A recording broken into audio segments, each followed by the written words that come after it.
Our Heavenly Father, Nuestro Padre Celestial es un Dios de altas expectativas. Lo que Él espera de nosotros lo expresa por medio de su Hijo Jesucristo con estas palabras.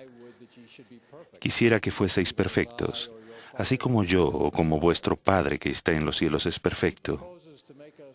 Él plantea que nos hagamos santos para que podamos soportar una gloria celestial y vivir en su presencia. Él sabe lo que se requiere, por tanto brinda sus mandamientos y convenios, el don del Espíritu Santo y por encima de todo la expiación y la resurrección de su Hijo amado para hacer posible nuestra transformación. En todo eso, el propósito de Dios es que nosotros, sus hijos, podamos experimentar el gozo supremo de estar con Él eternamente y llegar a ser como Él es. Hace algunos años, el elder Dallin H. Oaks explicó que el juicio final no es simplemente una evaluación de la suma total de las obras buenas y malas, o sea, lo que hemos hecho. Es un reconocimiento del efecto final que tienen nuestros hechos y pensamientos, o sea, lo que hemos llegado a ser. No es suficiente que cualquiera tan solo actúe mecánicamente. Los mandamientos y ordenanzas y los convenios del Evangelio no son una lista de depósitos que tenemos que hacer en alguna cuenta celestial. El Evangelio de Jesucristo es un plan que nos muestra cómo llegar a ser lo que nuestro Padre Celestial desea que lleguemos a ser. Lamentablemente, gran parte de la cristianidad moderna no reconoce que Dios haga ninguna exigencia real a los que crean en Él, y lo ven como un mayordomo que atiende a sus necesidades cuando se le solicita, o como una terapeuta cuya función es ayudar a la gente a sentirse bien con ellos mismos. Esa es una perspectiva religiosa que no pretende cambiar vidas. Por otro lado, el autor declara: el Dios que se describe en las escrituras hebreas y cristianas pide no solo un compromiso, sino nuestra vida misma. El Dios de la Biblia trata asuntos de la vida y la muerte, no de la apacibilidad, y exige un amor abnegado, no una inofensiva corriente de pensamiento sin compromiso alguno. Me gustaría hablar de una actitud y una práctica particular que debemos adoptar si deseamos satisfacer las altas expectativas de nuestro Padre Celestial. Y es esta: aceptar que se nos corrija con buena disposición e incluso buscarlo. La corrección es fundamental si deseamos moldear nuestra vida conforme a un varón perfecto, es decir, a la medida de la estatura de la plenitud de Cristo. Pablo dijo: porque el Señor al que ama disciplina. Aunque suele ser difícil de sobrellevar, en verdad debemos alegrarnos de que Dios nos considere dignos del tiempo y la molestia para corregirnos. La disciplina divina tiene por lo menos 3 propósitos. 1, persuadirnos al arrepentimiento. 2, purificarnos y santificarnos. Y 3, a veces reorientar nuestro rumbo en la vida hacia lo que Dios sabe que es mejor para nosotros. Consideren en primer lugar el arrepentimiento, la condición indispensable para el perdón y la purificación. El Señor declaró: yo reprendo y disciplino a todos los que amo. Sé pues celoso y arrepiéntete. Una vez más dijo: y es necesario que mi pueblo sea disciplinado hasta que aprenda la obediencia, si es menester, por las cosas que padece.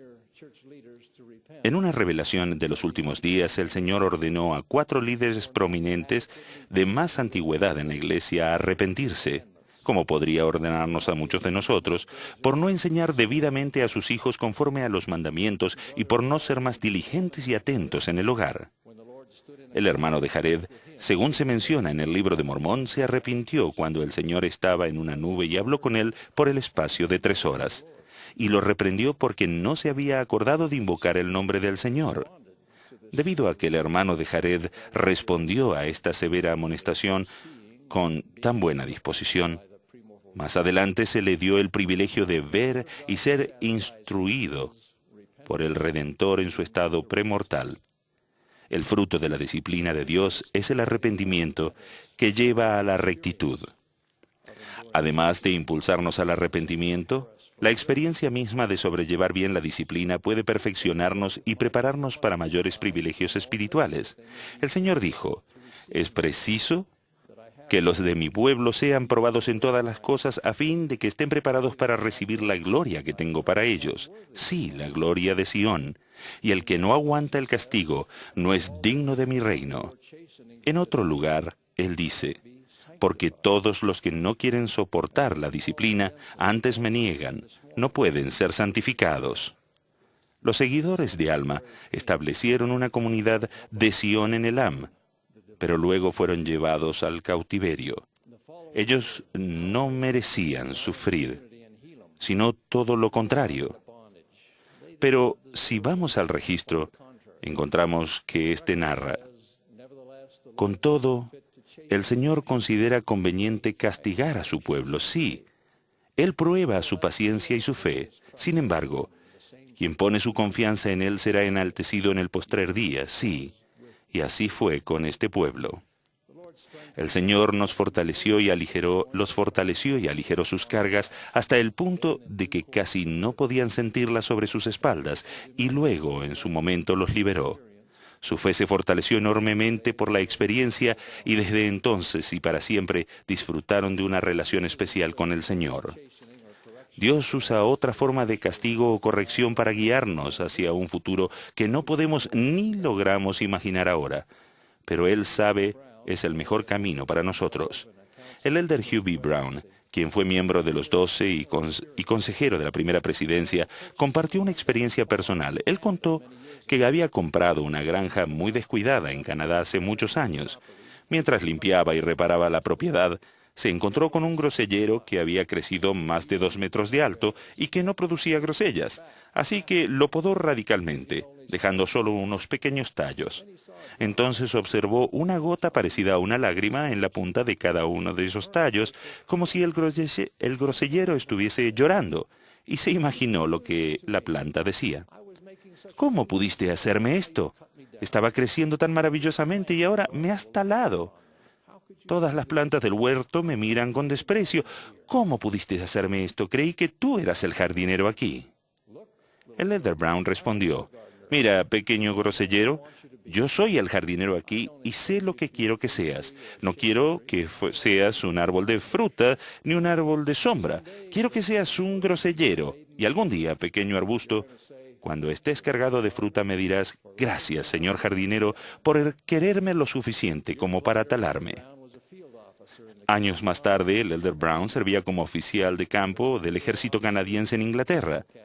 Cuando un oficial superior cayó en combate, el elder Brown estaba en línea para ser ascendido a general y fue enviado a Londres. Pero a pesar de que estaba plenamente calificado para el ascenso, se lo negaron porque era mormón. El general en jefe dijo básicamente así, usted merece el nombramiento, pero no puedo otorgárselo. Lo que el elder Brown había añorado, por lo que había orado y se había preparado por 10 años, se le escurrió de las manos debido a una flagrante discriminación. Continuando con su relato, el elder Brown recordó, abordé el tren y volví a mi pueblo con un corazón entristecido y con amargura en el alma. Cuando volví a mi tienda, tiré la capa y el cinto sobre el catre. Elevé los puños hacia el cielo y dije, ¿cómo pudiste hacerme esto, Dios? He hecho todo lo que estaba de mi parte para prepararme. No hay nada que podías haber hecho que no hubiera hecho. ¿Cómo pudiste hacerme esto? Estaba tan amargado como la hiel. Luego oí una voz y reconocí su tono. Era mi propia voz que decía, yo soy el jardinero aquí y sé lo que quiero que hagas. La amargura abandonó mi alma y caí de rodillas cerca del catre para pedir perdón por mi ingratitud y amargura. Y ahora, casi 50 años más tarde, miro hacia arriba y digo, gracias, señor jardinero, por talarme, por quererme lo suficiente para herirme. Dios sabía lo que Hugh B. Brown tenía que llegar a ser y lo que se necesitaba para que eso sucediera, y Él redirigió su curso a fin de prepararlo para el santo apostolado. Si tenemos un deseo sincero y nos esforzamos por estar a la altura de las expectativas de nuestro Padre Celestial, Él se asegurará de que recibamos toda la ayuda necesaria, ya sea de consuelo, de fortaleza o de disciplina. Si estamos abiertos a ella, la debida corrección vendrá de muchas maneras y de muchas fuentes. Puede venir en el curso de nuestras oraciones, cuando Dios hable a nuestra mente y a nuestro corazón mediante el Espíritu Santo. Puede venir en forma de oraciones que se representan con un no, o de forma diferente de la que esperábamos. La amonestación puede llegar a medida que estudiamos las Escrituras y se nos recuerden las deficiencias, la desobediencia o la negligencia que hemos cometido en pequeños asuntos. La corrección puede venir mediante otras personas, especialmente de los que son inspirados por Dios para promover nuestra felicidad.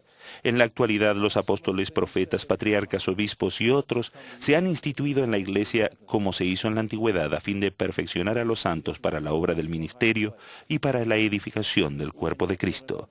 Tal vez algunas de las cosas que se nos digan en esta conferencia tengan el objeto de llamarles al arrepentimiento o cambiar, y si hacen caso a ello, les llevará a un lugar más alto. Podemos ayudarnos unos a otros como miembros de la Iglesia. Esa es una de las razones principales por las que el Salvador estableció una Iglesia. Aun cuando encontramos críticas malintencionadas de personas que no nos aprecian ni nos aman, sería útil tener suficiente mansedumbre para sopesar y examinar algo que podría beneficiarnos. La corrección que esperamos que sea serena puede venir de nuestro cónyuge. El elder Richard G. Scott, quien acaba de dirigirnos la palabra, recuerda una época al principio de su matrimonio cuando su esposa Janine le aconsejó mirar directamente a las personas cuando hablara con ellas.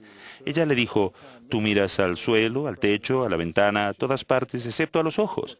Él aceptó esa amable reprimenda y eso le permitió ser más eficaz al aconsejar.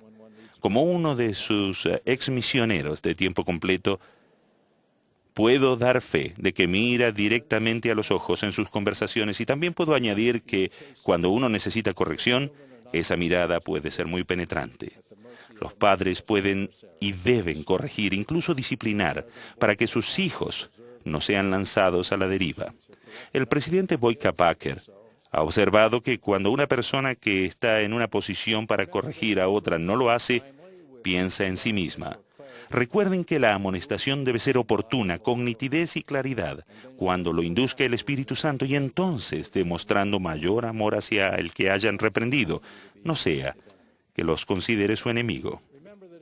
Recuerden que si nos oponemos a la corrección, los demás dejarán de ofrecerla por completo, a pesar del amor que nos tengan. Si reiteradamente nos abstenemos de actuar según la amonestación de un Dios bondadoso, entonces Él también desistirá. Él ha dicho: mi espíritu no siempre luchará con el hombre. Con el tiempo, gran parte de nuestra disciplina debe venir de adentro, es decir, debemos llegar a corregirnos a nosotros mismos. Una de las formas en la que nuestro amado y difunto compañero, el elder Joseph B. Wirthlin, se convirtió en un discípulo puro y humilde, fue mediante el análisis de su desempeño en todas sus asignaciones y tareas. En su deseo de agradar a Dios, estaba resuelto a aprender lo que podía haber hecho mejor y luego aplicar con diligencia cada lección aprendida. Todos podemos satisfacer las altas expectativas de Dios sin importar cuán grandes o pequeños sean nuestras capacidades y nuestros talentos. Moroni afirma: si os abstenéis de toda impiedad y amáis a Dios con toda vuestra alma, mente y fuerza, entonces la gracia de Cristo os es suficiente para que por su gracia seáis perfectos en Cristo. Nuestro esfuerzo diligente, dedicado, es lo que trae esa gracia que nos faculta y nos abre las puertas, un esfuerzo que sin duda implica sumisión a la mano castigadora de Dios y arrepentimiento sincero y total. Oremos para recibir su corrección inspirada en el amor.